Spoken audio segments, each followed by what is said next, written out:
What up, it's me, A to Z, and we're back with more Pokemon Fire Red. Last time, we finished up our business here in Fuchsia City, went to the gym, got our 5th gym badge. We've come a long way, and most importantly, we had some team shakeups. So, as you'll see, Kadabra and Gyarados are gone, Cloyster and Exeggutor are in. How long they'll be in for, I am not overly sure, but yeah, we've had some team shakeups, and we got our 5th badge, which is great. So now in this episode, we are actually going to head back out to the east and slowly make our way back to Saffron City. This time we're going to take the long route back up to Lavender Town, because we want to get to Saffron City, but I never showed off those routes, so I'm going to do that in this episode. There's going to be a lot of trainer battling in this episode, just going to let you know. Anyway, first thing I want to do here, go to the mart. As I said I was going to show off in the last episode, I'll show it off now. Here at the Fuchsia Mart, you can buy Ultra Balls, the best Pokeballs that you can buy. Not the best in the game, but definitely the best Pokeballs that you can buy. They have double the catch rate of regular Pokeballs, and I'm going to be using them when I'm catching my stuff from here on out. Ultra Balls are definitely going to be your best friend from here on out. You don't really want to bother with Pokeballs anymore. Hey, we got this nice little zoo. I never really showed you guys the zoo. Ooh, hey, Lapras. The king of the sea. Man, this would be a good thing to have on my team. Never know, we might run into one in the future. All these Pokemon... You! Catching one is off the chance. Yeah, I had my chance, and I took advantage of that chance, and I got one, Chansey. God, I can't believe I actually thought that was a good idea to record that. Whatever, I caught one, I'm happy. Anyway, so like I said, we're gonna head out to the east, to Route 15. So as I said at the beginning of the episode, which was a good minute ago, this is going to be Trainer Battle Central. We're going to be doing nothing but fighting trainers in this one. I'm probably not going to, like, fight them all in a row. I'll be, like, skipping through them.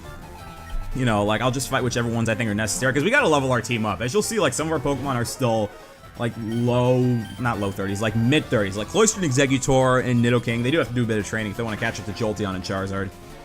And I guess Pidgeot to that extent.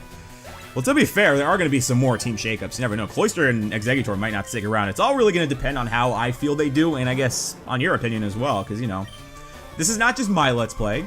This is your Let's Play as well. You guys are here watching. And you guys are here to tell me, you know, which team members you like, which team members you don't like. You guys have been really, like, big fans of Nidoking. I've been getting a lot of positive input about Nidoking. You guys are big fans of him. Which, I don't know, I'm a little bit surprised. And I was honestly thinking about ditching Nidoking at some point for Rhyhorn. And I may still do that, I don't know. But you guys really like Nidoking.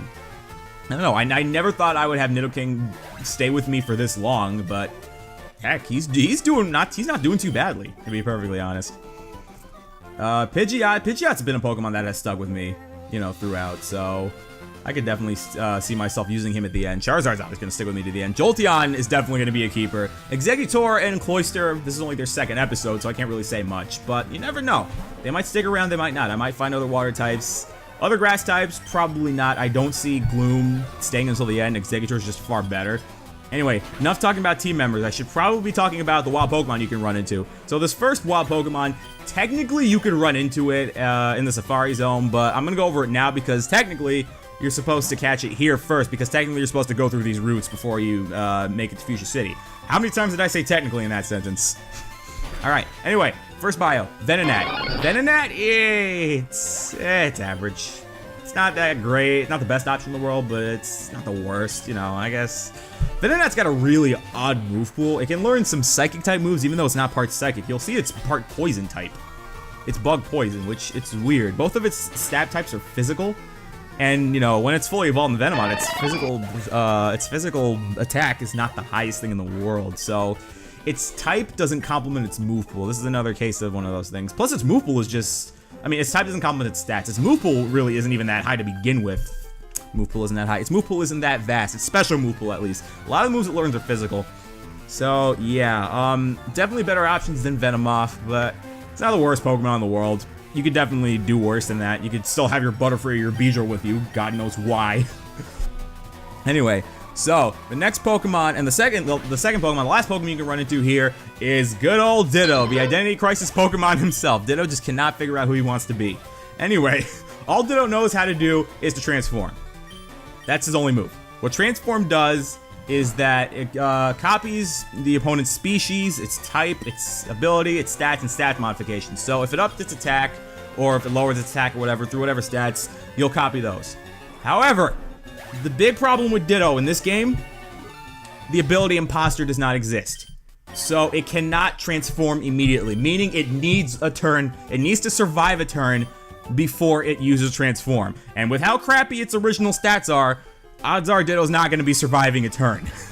Unless you like... No, you can't even whip a Focus Sash on it. Focus Sash doesn't exist yet.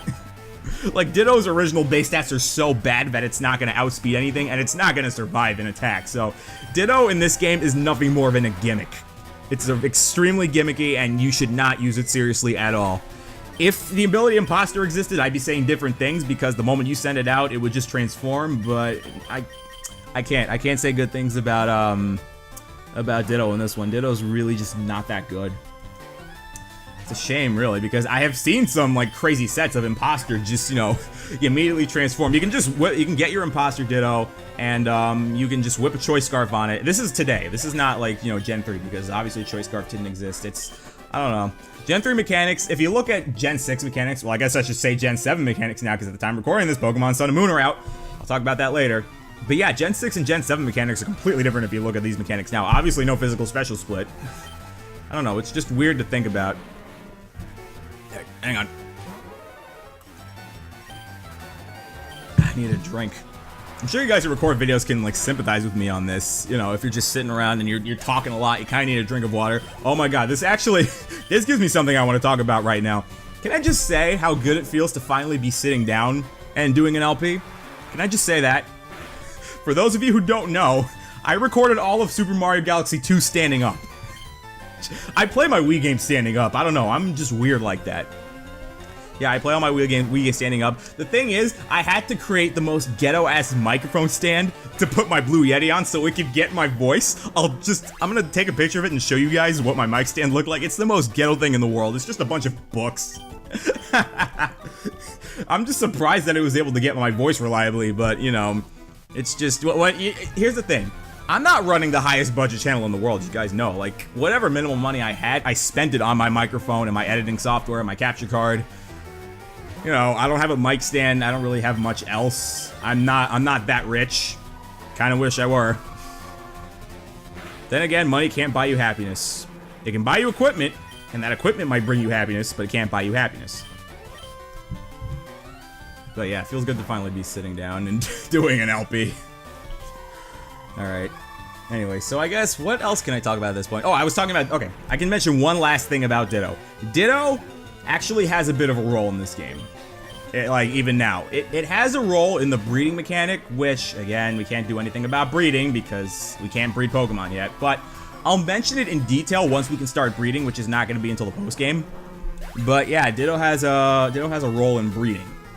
You can actually use it to, you know, to breed with whatever Pokemon you want, and then, you know, you'll get the baby version of that Pokemon. So you can use a Ditto to breed Eevees if you really want to. So if you don't just want a Jolteon, you can put your Jolteon in the breeding center with your Eevee, with your Ditto. I talk English good. I clearly know what I'm saying. God, these trainer battles go on so long. 5 Pokemon, hurry up already. Oh my god, I'm gonna start speeding up eventually, but I just want to get some of these tangents out of the way. And yeah, so then you can get another Eevee, evolve that into Vaporeon, and then you'll have both a Vaporeon and a Jolteon. You can do it again if you want a Flareon, but I don't know why you would want a Flareon. Who in their right mind would actually want a Flareon? Flareon's really not, like I said, if you want a fire type, either pick Charizard, or, or just get Growlithe. One of those two, to be perfectly honest. Alright, what do you have? Have you heard the legend of the Wing Mirages? Wing Mirages? Huh. I don't know, I've never really heard anything about that. A Wing Mirage, wouldn't that be nice to see? And he's sending out... Farfetch'd? Farfetch'd? Farfetch'd? Farfetch'd? Farfetch'd? Farfetch'd! Charizard, burn it!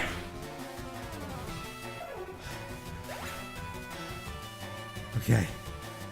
I'm good. I'm sorry about that. Every time I see Farfetch'd, I get a little bit testy. Because it's a piece of crap. Oh god. Whew. Sorry about that, guy. Friggin' Farfetch'd. Piece of crap. Why is it even a Pokemon? It's a stupid bird that should just be cooked and served on a plate with a side of mashed potatoes and asparagus. Okay. Now, I have been here long enough, so what I'm gonna do is I'm going to start speeding through the rest of these routes, because we're only on Route 14 right now. We still have 2 more routes after this to go. So, yeah, I'm gonna catch you guys once I make it to the end of Route 12. So, here's post-commentating me, and hopefully I'll have some actual post-commentary. Anyway, I'll be back, guys. Hey guys, Future Me here. So as we speed up through these routes, these very vast routes, I'm actually gonna go over some bios, because since we now have the Good Rod and the Super Rod, there are some more Pokemon that we can catch while fishing. We used to just be able to catch Magikarps, but now we have a whole plethora of Water-type Pokemon that we can catch. So I'm gonna spend this time going over them. First off is gonna be Poliwag. Poliwag is a pretty solid Water-type. It's geared towards speed at first. You know, it's got average stats all around, and then it's got really good speed. But as it evolves, you know, when it becomes Poliwhirl and everything, you'll notice when it evolves into Poliwhirl, its stats start to become more balanced. It becomes slightly more bulky and it has better attacking stats.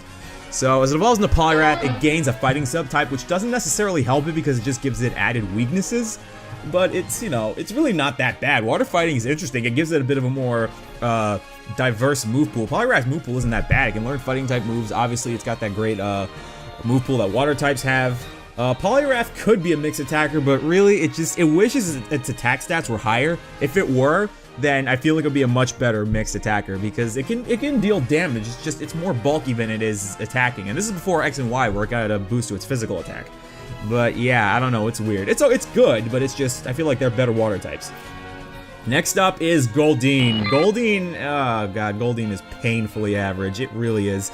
It's a physical water type, and again, I've expressed how physical water types just aren't good because there's no such thing as physical water type moves. And even then, if physical water type moves existed, its physical attack really is not that high. Like, there are other physical water types out there. There's one I'm going to be going over later on, but it's just Goldeen just falters. And the rest of its stats aren't that good anyway. You know, its move pool leaves a lot to be desired. When evolved into Seeking, it's just, it can't really use its move pool well. It can learn Mega Horn, which is a really strong physical type move, and I guess fitting because it's got that giant horn, but it doesn't learn until level 69.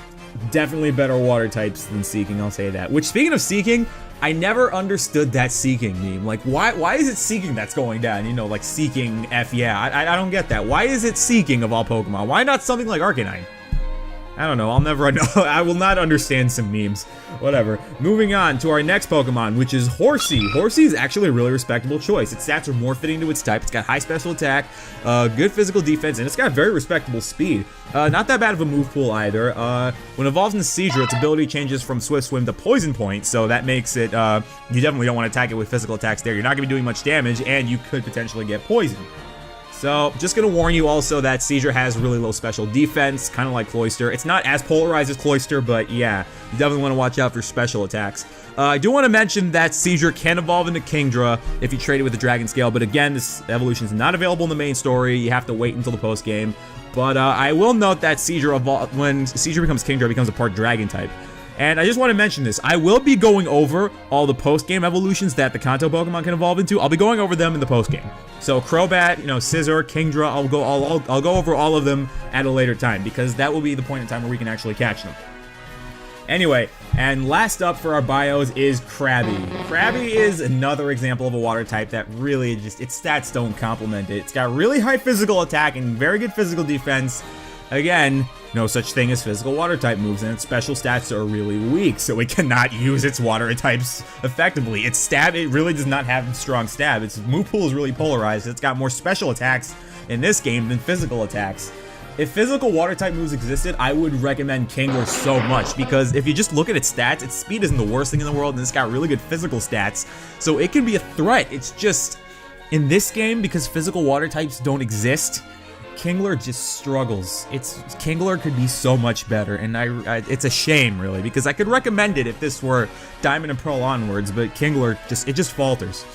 Anyway, that's gonna be it. There's two more Pokemon that I could go over at this point in time, but I think I'm gonna wait until later on when I go over surfing Pokemon, because these two Pokemon I could be going over now that you can fish for, you're more likely to find them surfing, and like at a later dungeon, a later water dungeon that we're gonna get to after we get our next badge.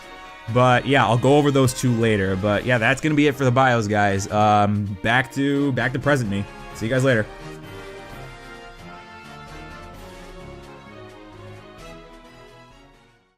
And we're back. It took me 20 friggin' minutes. So many trainers. Trainers that I wasn't even planning on fighting.